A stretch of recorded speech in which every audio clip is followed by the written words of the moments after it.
کہ قرآن پاک وہ اللہ کی کتاب ہے جس میں شک نہیں ہے، اور یہ ہدایت ہے ان لوگوں کے لیے جو کون ہے؟ متقین ہے۔ جو کون ہے؟ متقین ہے۔ متقین میں سے آج ہم نے پڑھا کہ کیا اس موبائل استعمال کرتے ہوئے ہم متقین یعنی تقوی کا خیال رکھتے ہیں؟ اسی کے لحاظ سے اس دور میں کوئی بندہ بھی ایسا نہیں ہوگا جو موبائل کے استعمال سے محفوظ ہوگا۔ لہذا ہم نے یہ دیکھنا ہے کہ موبائل کو جہاں استعمال کرنے کے فائدے ہیں وہاں پر کیا ہے؟ نقصان بھی ہے۔ مثال کے طور پر ایک مشہور مقولہ ہے کہ زہر کسے کہتے ہیں؟ زہر کسے کہتے ہیں؟ تو آگے سے جواب ملتا ہے ہر وہ چیز جو ضرورت سے زیادہ ہوگی وہ کیا ہوگی؟ زہر ہوگی۔ دولت ضرور، جس طرح ہم کہتے ہیں کہ ہم اس کو استعمال کرتے ہیں کس کے لیے؟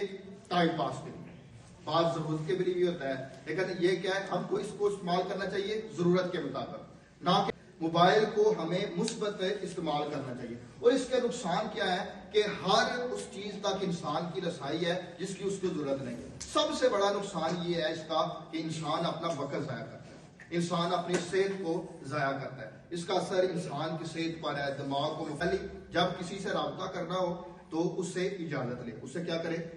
اجازت لے۔ نمبر 2، کسی بھی بندے کی ویڈیو کال نہیں اٹھانی کنفرم کرنے کے بعد۔ اٹھا سکتے ہیں پہلے، نہیں اٹھا سکتے۔ اس کے بعد کسی بھی لنک کو نہیں کھولتے، کسی بھی لنک کو نہیں کھولتے۔ Very good. اس نے کہا کہ کیا ہوتا ہے؟ ہیک ہو جاتا ہے، بندے کی پرسنل معلومات کیا ہو جاتی ہیں؟ نکل جاتی ہیں۔ وہ کسی کی آپ اپنے گھر میں ہو، اپنے دوستوں کے درمیان ہو، یعنی کس لیے؟ بات کرنے کے لیے یا گپ شپ لگانے کے لیے، تو موبائل سے پرہیز کریں۔ موبائل سے انتہائی بری عادت ہے کہ انسان لوگوں کے درمیان وہ باتیں کر رہے ہو، بڑی اہم باتیں ہو، تو بندہ فون کے ساتھ کھیل رہا ہو یا مصروف ہو، ٹھیک ہے؟ جب اور اس کے بعد آخری چیز یہ ہے کہ آپ کیا کریں؟ موبائل سے زیادہ اپنے ارد گرد، یعنی آپ کے والدین ہیں، بہن بھائی ہیں، جو آپ کے رشتہ دار ہیں، ان کو فوقیت دیں۔ ان کو کیا کریں؟ فوقیت دیں، ان کی بات سنیں، ان کو اپنا مسئلہ بتائیں۔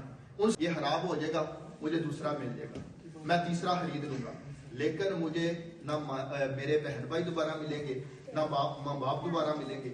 ان کی قدر کریں، اور نہ مجھے میرے بچے دوبارہ ملیں گے۔